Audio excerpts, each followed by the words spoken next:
আসসালামু আলাইকুম। ও আল্লাহর বান্দা নবীর উম্মত, তার মেহেরবানি ও দয়ায় আপনারা ভালো আছেন তো? আলহামদুলিল্লাহ, আল্লাহ আমাকে অনেক ভালো রাখছে। কোন এই ভিডিওতে এসে কোনো কিছু মানুষের চাই না, আজকে চাইতেছি ভাই আল্লাহর রাস্তে মসজিদমুখী হন ভাই। জীবনে কত রাত কত জায়গায় কাটাইছেন, রাতটা গাফিলিতি করে কাটায় না ভাই। মসজিদে যে এলাকা চাই রাখা যতটুকু পারে নামাজ পড়ে চোখের পানি ছাইরা আল্লাহ দরবারে চান। আপনার চোখের পানি সইতে পারে না, বিশেষ করে জগতে আছে নাচ গান করেন, ডান্স করেন, তাদের দোষে বলতেছি ভাই আমার না নৈরাসমান থেকে জমি বন্ধ গুনাহ করেন, তাও আল্লাহ বলে বান্দা তুমি নৈরাশ হও না, তুমি এই গুনার জন্য মাপ চাও, আমি আল্লাহ মাফ করে দিব। এক আল্লাহর ওলি যদি 100 জন খুন করে আল্লাহর ওলি হইতে পারে, তারা দুনিয়া নাচ গান করছে, দুনিয়া চলার পথে অনেক ভুল হইতেই পারে, কারণ ভাই আমরা মানুষ, আমরা তো ফেরেশতা না ভাই।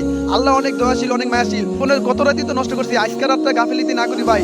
এই সুযোগ আল্লাহর কাছ থেকে কোনো কিছু চাইয়া নেওয়ার মাধ্যম আজকের রাতটাই ভাই।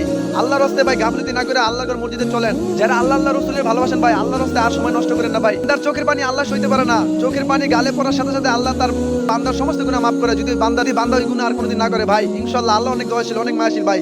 আল্লাহ আপনাকে আমাকে নিজ হাতে বানাইছে জাহান্নামে দেওয়ার জন্য না ভাই, জান্নাতে যাওয়ার জন্য ভাই। এখনো সময় আছে, আজকে এমন একটা রাত ভাই মসজিদমুখী জীবনে কত রাত কত জায়গায় কাটাইছেন ভাই, আজকে আল্লাহর মসজিদের একটা কাটান, ফজর নামাজ পড়ে বাসায় আহেন। ইনশাআল্লাহ আল্লাহ যদি চায় আপনার পিছনে সমস্ত গুনাহ আমাকে আসমান মধ্যে গুনাহ করতে করতে একদম উপরে ঠেকে দুই ফেলানোর জায়গা না থাকে, কারণ নৈরাশ না, আল্লাহ আপনার এই গুনাহ মাফ করে ভাই। আজকে মাপের দরজা খোলা ভাই, আজকে আমরা কেউ না ঘুমাই, কেউ আড্ডা না পড়ি ভাই, আজকে আল্লাহর মসজিদে যা যতটুকু পারি ইবাদত করি, আল্লাহর রাস্তায় আজকে মসজিদমুখী হই ভাই।